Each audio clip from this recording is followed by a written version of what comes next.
Hi, Mr. Knowles. My name is Kat. Not the white liberal lady that's going to be speaking on behalf of a community that she's actually not actually a part of.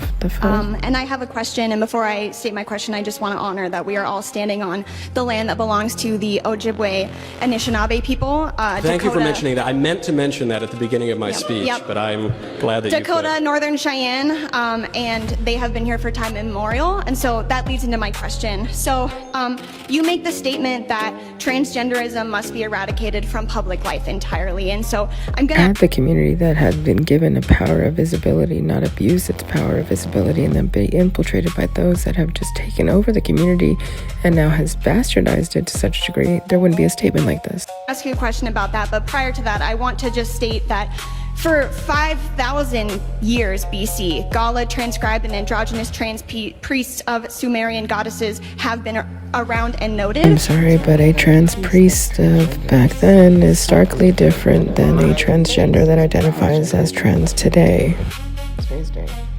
200 to 300 years before Christ, in ancient Greece, there were gods worshipped by Gali priests who wore feminine attire and identified as women.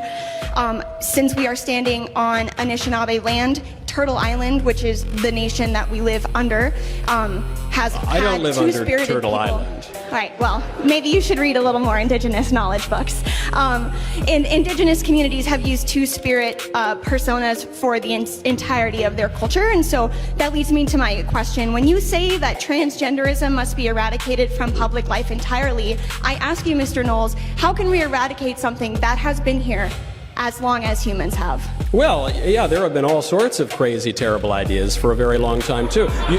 You're pointing to civilizations that committed human sacrifice, okay? You're saying that some ancient pagan tribe worshipped demons and therefore we need to castrate children. That's not a good argument. Yes, that's true. There were all sorts of terrible tribes. In fact, as recently as a little over 500 years ago, the Aztecs here in the Western Hemisphere slaughtered 80,000 people in a sacrifice to one of the demons that they worshipped within the span of 4 days. That's not a recommendation of doing that. I don't think that we ought to consider it. Though, unfortunately, in our increasingly pagan and liberal culture, we do commit human sacrifice to the tune of 800,000 babies a year sacrificed through abortion.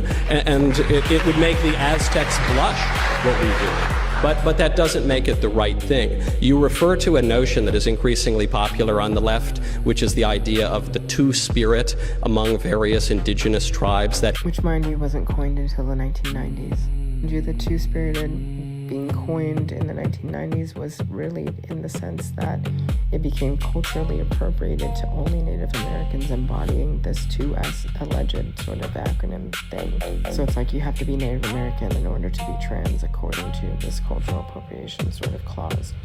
Or it can be wrong. Is not real. That is a contrivance of white liberals in America. There have been various conceptions of sex and gender for all of human history, but the idea of the two-spirited indigenous intuition of some modern transsexual living in New York City who's a man who very much desires to be a woman, that is a complete fiction. As I said before, there is a stark difference between the transgender of back then and the transgender today, and his literal reference and sort of example that he was giving. FID is very toxic, and then when the kids start getting affected, that's when I had a problem.